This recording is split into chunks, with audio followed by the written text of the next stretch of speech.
허위과장 광고를 제3연료교, 제2공항철도 학교만 인정을 했고 나머지는 인정하지 않았고, 그 다음에 손해배상은 12%만 인정했고 나머지는 사고나 해제 이런 것들 다 부인했습니다. 아파트 분양광고에서 국가나 지방자치단체가 수립한 중장기적인 도시계획에 기초하여 장래 조성된 교통교육, 행정부나 편의시설 등 아파트 주변의 입지 조건에 관한 사항을 광고했다면 특별한 사정이 없는 한 다소 계획의 실현 가능성을 과장해서 광고했다고 해서 이를 두고 기망행위라고 볼 수가 없다. 그러니까 확실하지 않은 걸 확실하다고 하면서 그게 나중에 뭐 취소 변경될 수 있다는 걸 고지하지 않았거나 이게 하나고, 또 아주 계약 체결을 여부를 판단할 수 있는 중요한 사항에 대해서 그 계획이 실현되지 않을 수 있는 중요한 장애 사유가 생겼는데 그거를 안 알려주면 그건 비난 가능성이 있어서 사기가 될 수 있다, 이런 뜻이에요. 조금 이해가 되시나요?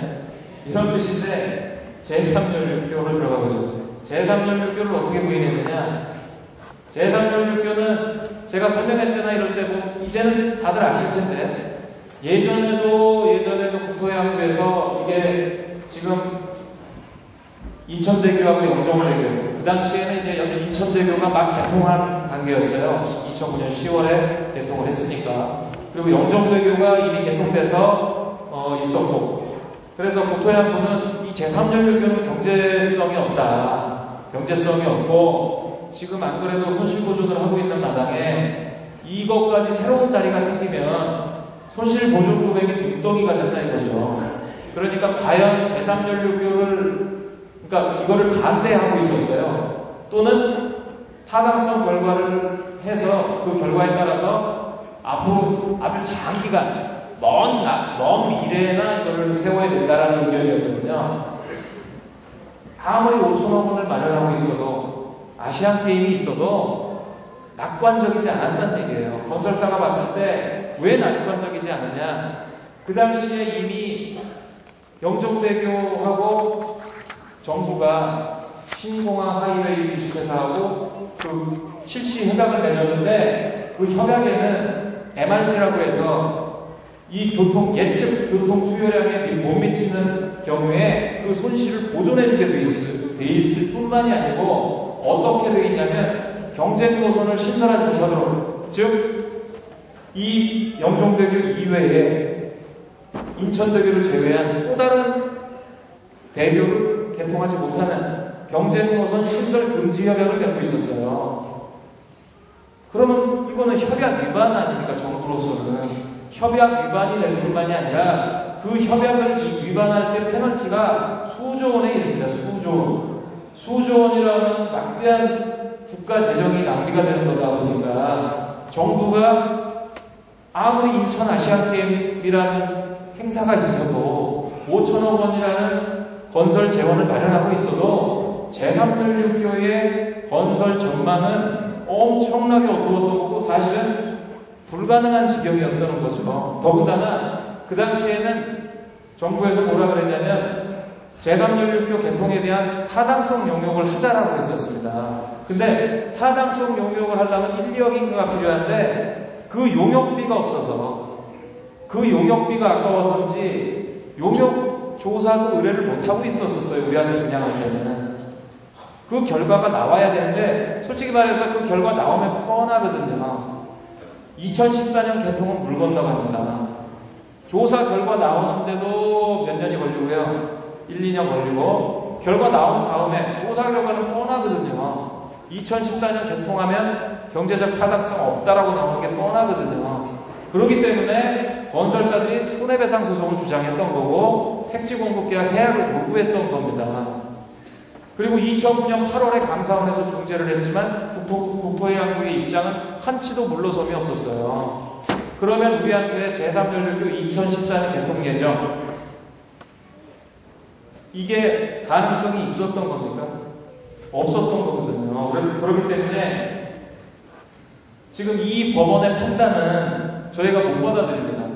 못 받아들이고 이거는 반드시 극복해야만, 반드시 당위적이죠. 이건 당위성을 갖고 있어요. 두 번째 제2공항철도가 있는데 제2공항철도는 실현 가능성이 엄청나게 낮아졌다는 것은 인정했어요. 그건 인정할 수밖에 없어요. 왜냐하면 제2공항철도 사업은 국가 철도망 계획에도 이미 2000 추가 검토 대상 사업에 불과했고, 제2공항철도는 그 효과가 제3연료표와 중첩되는 부분이 있기도 하고 무료로 통행한다는 것도 아니어서 사업의 실현 여부가 분양계약 체결할 중요한 사항이었다고 보기 어렵다. 그런가요? 아니, 무슨 철도가 무료 철도가 있습니까? 이거는 제3연료표하고는 다르죠. 제3연료표는 작아요. 승용차가 이용하는 다리지만, 기반시설이지만, 철도는 대중교통수단입니다. 철도, 전철역을 기준으로 신도시가 조성되는 거예요. 전철, 대중교통수단이 생긴다고 하는 건 저렴한 대중수단이 생긴다는 것이고, 그걸 중심으로 상가나 주택가가 형성이 되는 것이기 때문에 전철역은 분양계약 체결에 굉장히 중요합니다. 더군다나 신명동교는 정말 중요했었고, 이런 거를 분양계약 체결에 중요하지 않다라고 말한다 그러면 이거는 현실과 너무 동떨어진 판단이다 라고 보는 거고요. 매수인들의 판단을 흐리게 하여 매매계약을 체결한 사안에서 사기죄를 인정했습니다. 사기죄. 허위뿐만 아니라 심의 과장된 정보도 사기로 보는 겁니다. 여기서 심의 과장, 여러분이 허위 광고와 과장 광고의 개념이 굉장히 좀 애매모호한 데가 있습니다. 여러분 가치 평가죠, 어떻게 보면. 그러나 사실이기도 합니다. 왜?